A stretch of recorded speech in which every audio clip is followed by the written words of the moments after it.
अब share market में एक चीज़ हमेशा ही सुनोगे, और कितना ही गिरेगा। इसको एग्जाम्पल से समझते हैं। जेट एयरवेज अपने समय की लार्जेस्ट कमर्शियल एयरलाइन थी, लेकिन इसका शेयर 900 रुपये से 30 रुपये तक आ गया, 95% से ज़्यादा गिर गया। आरकॉम जब लिस्ट हुआ था तब लोग कह रहे थे धीरूभाई अंबानी की कंपनी आपको ट्रिपल डिजिट में मिल रही है, ये भाव वापस देखने नहीं मिलेगा। एंड आयरनी इज वो भाव वापस देखने नहीं मिला। सत्यम, जिसको गोल्डन पिकॉक अवार्ड मिला था फॉर बेस्ट कॉर्पोरेट गवर्नेंस, उसने इंडिया का लार्जेस्ट फ्रॉड किया एंड उसका शेयर भी काफ़ी गिर गया।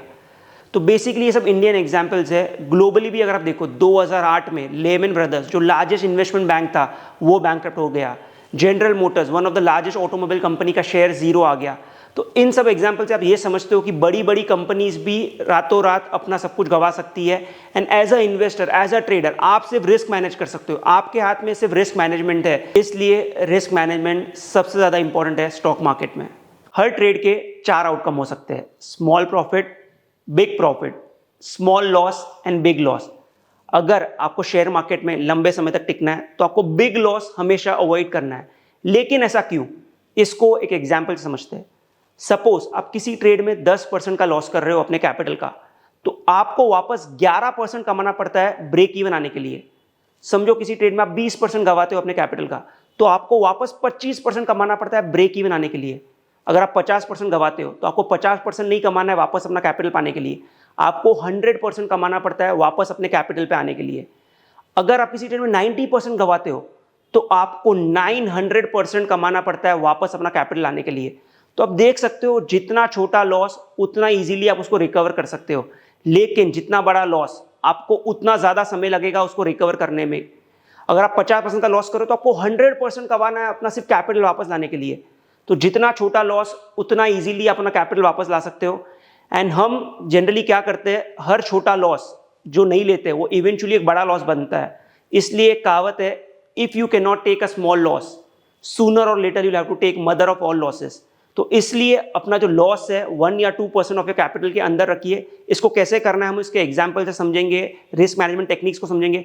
बट आई होप आपको ये क्लियर हो गया कि रिस्क मैनेजमेंट इंपॉर्टेंट क्यों है, लॉस हमेशा छोटे क्यों होने चाहिए, एंड अगर रिस्क को मैनेज नहीं करो तो क्या हो सकता है। तो अगर आप ऑन द गो ट्रेडिंग करते हो या मोबाइल से ट्रेडिंग करते हो तो पंच ऐप का एक पोजीशन स्टील फीचर काफ़ी अच्छा है। इस पर आप पोजीशन स्टील पर अगर क्लिक करोगे तो इसका स्मार्ट स्टॉप लॉस फीचर आप ऑन कर सकते हो, जिसमें आपका ट्रेडिंग कैपिटल कितना है आप डाल सकते हो। तो सपोज इसमें मैंने डाला 1 लाख, ऑटोमेटिकली वो आपको बताएगा आपको कितना रिस्क कैपिटल लेना है। तो एज अ गुड ट्रेडर आपको 1% ज़्यादा रिस्क नहीं लेना है, तो आप इसमें 1% रिस्क सेट कर सकते हो। देन अब रिस्क टू रिवॉर्ड सेट कर सकते हो। जनरली 1:2 रिस्क टू रिवॉर्ड होना चाहिए। इसको सेट करने के बाद जब भी अगली बार आप ट्रेड लोगे तो इस स्मार्ट स्टॉप लॉस फीचर आपको सजेस्ट करेगा आपका स्टॉप लॉस क्या होना चाहिए, टारगेट क्या होना चाहिए, ऑटोमेटिकली आपके टारगेट स्टॉप लॉस सेट हो जाएंगे। एंड एक और अच्छा फीचर है, एज ए ट्रेडर हम क्या करते हैं कि हमें पता है कि हर ट्रेड में 1% ज़्यादा रिस्क नहीं लेनी है, लेकिन जब मार्केट चालू होती है हम रिवेंज ट्रेडिंग करते हैं, ओवर ट्रेडिंग करते हैं। तो इसका एक लॉस लिमिट फीचर है जो काफ़ी अच्छा है, जिसमें आप डिसाइड कर सकते हो आपको दिन का डेली लॉस लिमिट क्या रखना है। तो सी अगर आपका 1 लाख का कैपिटल है, 1% रिस्क ले रहे हो सिंगल ट्रेड, तो आप इसका डेली लॉस लिमिट सेट कर सकते हो 2000। मतलब आपने 2 बैक टू बैक आपकी ट्रेड गलत हुई तो आप उस दिन के लिए आपकी ट्रेडिंग बंद हो जाएगी, जो काफी अच्छा फीचर है।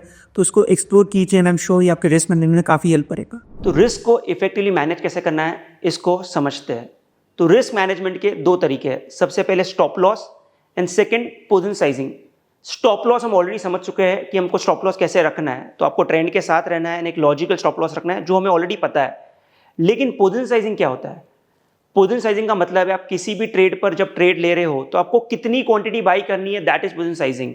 तो इसको एक एग्जांपल समझते हैं। सपोज आपके पास 5 लाख का ट्रेडिंग कैपिटल है एंड आपको किसी भी ट्रेड में नो मैटर आप कितने भी श्योर हो 1% से ज़्यादा रिस्क नहीं लेना है।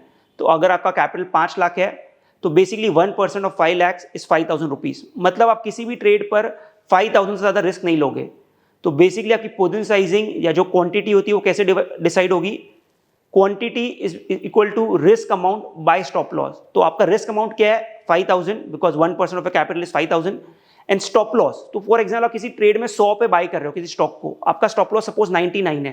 तो इन दिस केस जो आपकी रिस्क है 1 पॉइंट की है, तो आपकी जो पोजीशन साइजिंग हो गई है 5000 बाई 1। बेसिकली 5000 शेयर आप बाई करोगे एंड 1 रुपये का स्टॉप लॉस अगर आपका हिट हुआ तो आपका 5000 का लॉस होगा जो 1% ऑफ कैपिटल है।